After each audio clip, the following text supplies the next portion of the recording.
রাত 12টা। শিউলির চোখে ঘুম নেই, হাতে একটা পুরনো খাম ধরা চিঠিটা সে আজ 10 বছর পর খুলেছে। চিঠিটা লিখেছিল অরিজিৎ, ওর কলেজের প্রথম প্রেম। হঠাৎ করেই একদিন চলে গিয়েছিল, কোনো কারণ না জানিয়ে, শুধু এই চিঠিটা রেখে গিয়েছিল। কিন্তু শিউলি তখন পড়েনি, অভিমানে পুড়িয়ে ফেলতে চেয়েছিল, কিন্তু শেষমেশ রেখে দিয়েছিল ড্রয়ারে।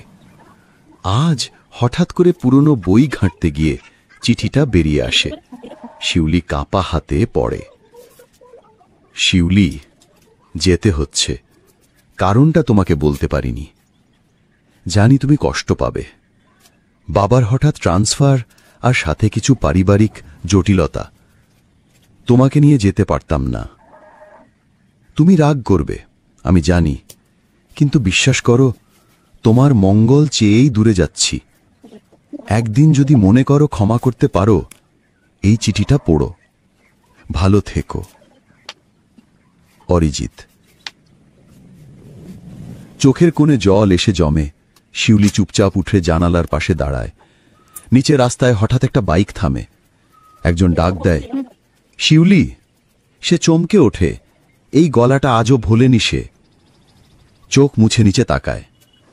অরিজিৎ দাঁড়িয়ে। চিঠির শেষ শব্দটা যেন এখন বাস্তবে ফিরে এসেছে। ভালো থেকো।